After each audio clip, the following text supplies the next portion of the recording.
And rocking is huge for so many ways. And in the external course, we talk about rocking for, in the amplitude there to set the lower back so that the muscles around the vertebra relax and regain flow, and then matching it so that the pelvis and the leg are moving and yet the joint doesn't squish against the pelvis.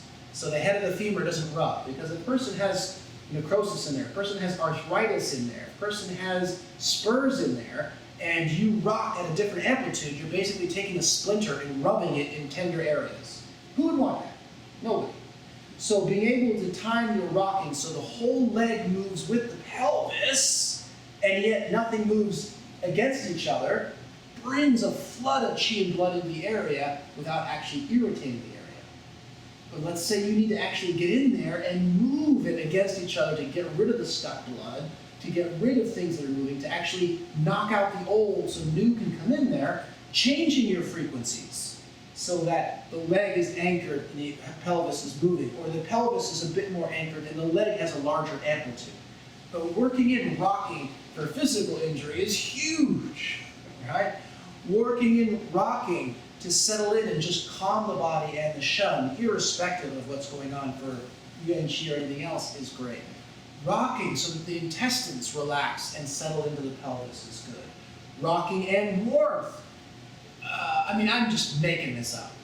But if we were to diagnose infertility, and we come across and we mark all the infertility females and who have some what we would call blood deficiency and are cold easily, even though they might get night sweats and things like that. But cold is their dominant thing.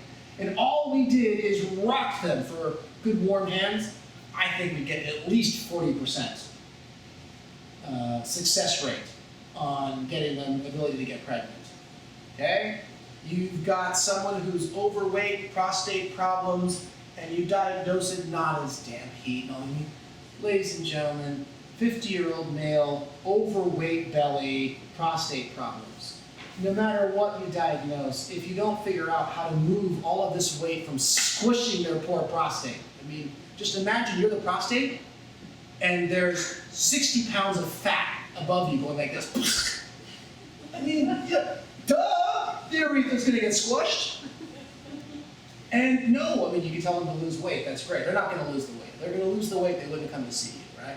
But understanding how to rock and move that weight so it's no longer stuck in there and has some mobility, and in that moment of rocking and moving, the little prostate goes, whoa, whew, aha! Great, okay? Think out of the box. You gotta look what's going on. That's what it's like, honestly, yeah. Or do mind, pay attention. All right, rocking, internal, external, digestive, warm, infertility, just that rocking motion. Flip them over, rock Mingman. How great's that? What? As long as they can be face down, it's amazing how many people, it's like a little spot on you get down to Mingman, they're like, oh. Right? Adrenal fatigue.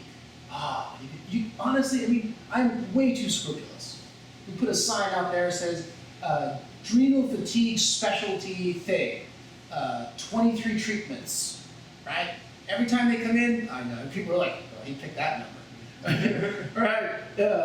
And then you just zap the heck out of Mingman and just, the kidney shoe, all that's getting the cheek. You're like, gosh, maybe that I need to put some needles in so it looks like acupuncture, or I can charge them for my insurance, which we don't take, right? Then you put little 4 gates, nice and gentle, and the kidney's like, yeah. And the dopamine goes in, and the person gets off the table. Wow, I feel so relaxed. 23 of those, they're going to be over adrenal fatigue, right? Think out. What do you need to do? Strategize. You got good warm hands, movement, and then on top of movement spread, on top of movement gather, on top of movement lengthen. Make a choice. So flexible.